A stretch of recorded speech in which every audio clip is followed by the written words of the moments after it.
एक बुजुर्ग आदमी स्टेशन पर गाड़ी में चाय बेचता है।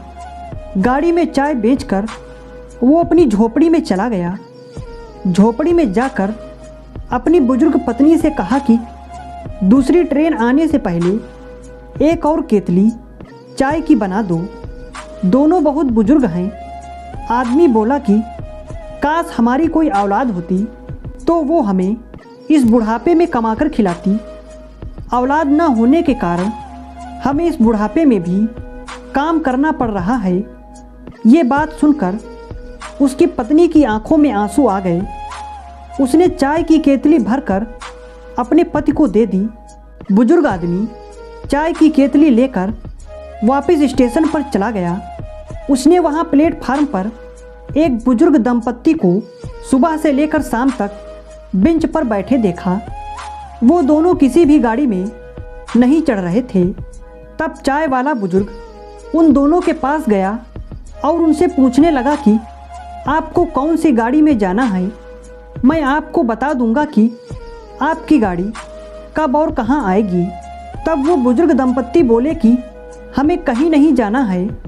हमें हमारे छोटे बेटे ने यहाँ एक चिट्ठी देकर भेजा है और कहा है कि हमारा बड़ा बेटा हमें लेने स्टेशन आएगा और अगर बड़ा बेटा ना पहुँचे तो इस चिट्ठी में जो पता है वहाँ आप पहुँच जाना। हमें तो पढ़ना लिखना आता नहीं है। आप हमें बस ये चिट्ठी पढ़कर ये बता दो कि यह पता कहाँ का है ताकि हम लोग अपने बड़े बेटे के पास पहुँच जाएं। चाय वाले ने जब वो चिट्ठी पढ़ी तो वो वहीं ज़मीन पर गिर पड़ा। उस चिट्ठी में लिखा था कि ये मेरे माता पिता हैं। जो इस चिट्ठी को पढ़े वो इनको पास के किसी वृद्धाश्रम में छोड़ आए।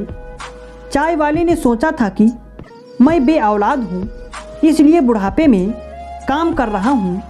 अगर औलाद होती तो काम न करना पड़ता।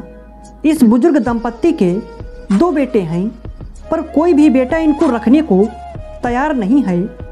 संत जी संगत को यह घटना सुनाते थे और संगत से पूछते थे कि बताओ औलाद होनी चाहिए या नहीं।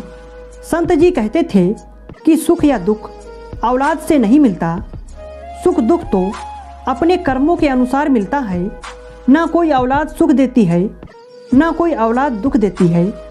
अगर आपके कर्म अच्छे हैं तो आप अकेले बैठे भी खुश रह सकते हो और अगर आपके कर्म बुरे हैं तो आप राजगद्दी पर बैठकर भी दुखी रहोगे।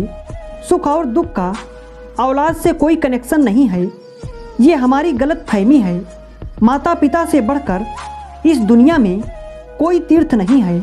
अगर आपको हमारी कहानी अच्छी लगी तो लाइक और शेयर ज़रूर करें और ऐसी ही कहानियाँ सुनने के लिए हमारे चैनल को सब्सक्राइब करना बिल्कुल ना भूलें।